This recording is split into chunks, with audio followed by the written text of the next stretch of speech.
Rules of flow in construction, full kit. In this video, I'm going to talk to you about why making sure that we're fully prepared and that we have a full kit of parts, a full kit of materials, full kit of tools, full kit of information before we go to do something is crucial to flow. And without it, why you're going to hit stops and restarts. Like, this is one of my favorite topics when it comes to the rules of flow, because we must prepare more than we have been historically and make sure that we don't start an activity until we're completely ready to finish it. And so that's the concept of full kit. I'm excited to talk to you about that in this video. And so if you're into that, stay with us.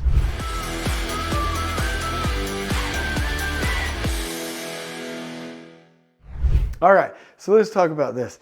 I love me some full kit, okay? So full kit, when we're talking about it, is basically that, hey, if we have this activity, and I'll just mark this with an A, we shouldn't start that activity until we have the full kit. So let's go ahead and imagine this kind of like it's a box. Not a big deal, right? So what are some things that we would need inside of that full kit? Well, there's 17, and I can link that in the description below. It's in a different video, but at a minimum, you'll need your materials as a part of the full kit. You will need your tools as a part of the full kit. You will need your people who will be, these are the subject matter experts, as a part of the full kit. You will need your plan as a part of the full kit, and your information as a part of the full kit. And it doesn't make sense to start this activity until you have a full kit,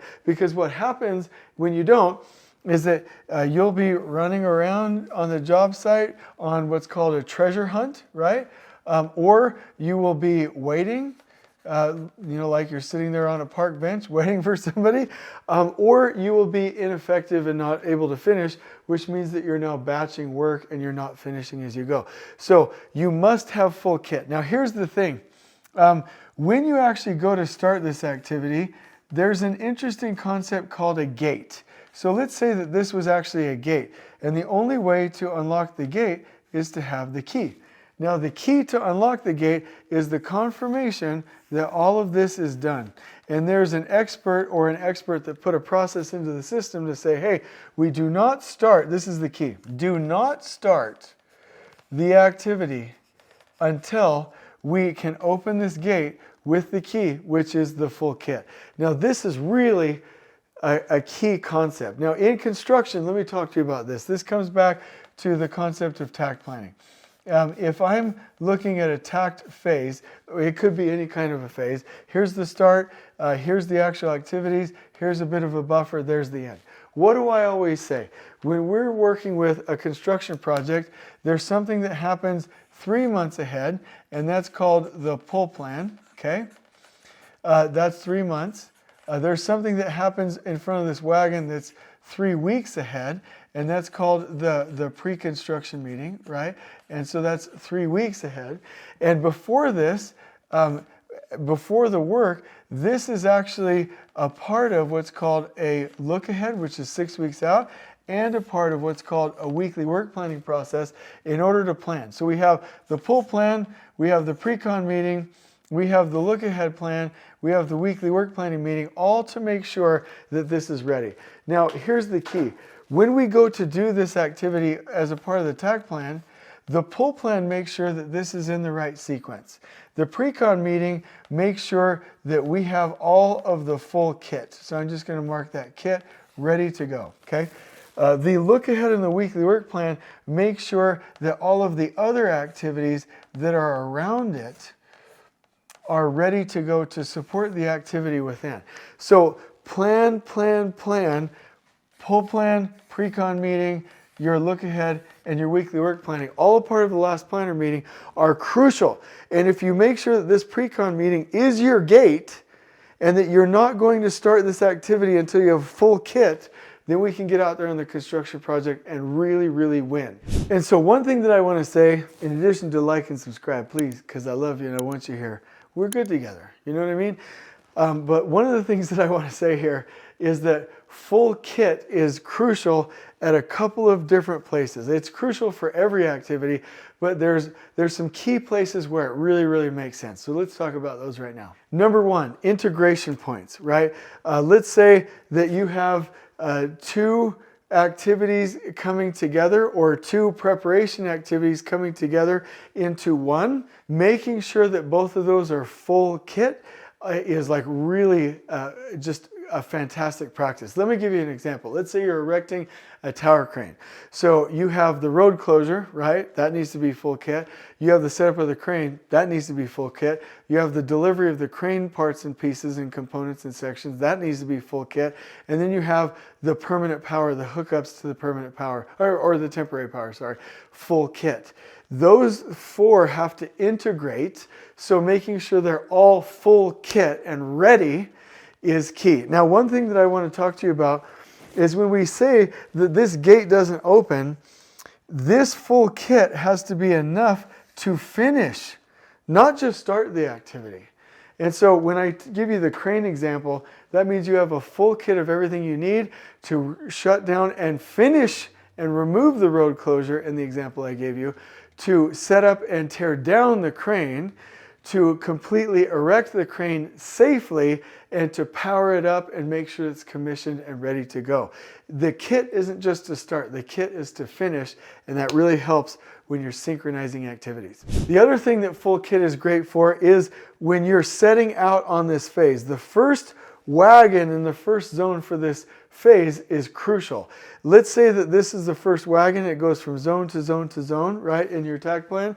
If you full kit this and really prepare it with your pre-con meeting, chances are that that activity is going to roll through the other zones effectively. So always make sure you have full kit before the first zone and in the first wagon of the phase that you're talking about. The other thing that I love is handoff points. When we talk about TAC planning, we're handing off this zone, right, to another contractor.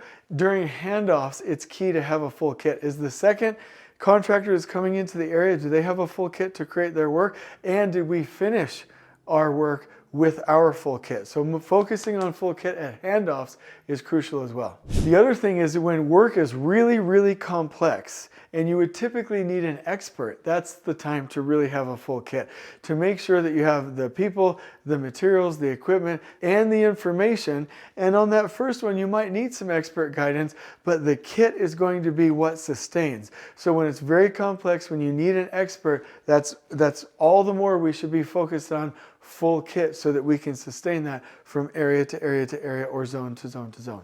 So some of the reasons that we start without a full kit, which is detrimental by the way, is because there's pressure to start quickly. A lot of times owners and owners reps do this. They initiate this pushing fallacy or this commitment fallacy where pushing makes haste, they think, and getting the contractor committed or started is going to help motivate them, which is never ever true. So pushing can make you proceed past a full kit. The assumption that doing a full kit will take too long, right? We don't have time to pull plan, right, is what they say, or we don't have time to do a pre-con meeting is what they say, or to gather the 17 different key items that is required for a task. Well, that is a lie. You don't have the time to go guess for this activity without a full kit. So don't fail to get a full kit for something just because you think it will take time.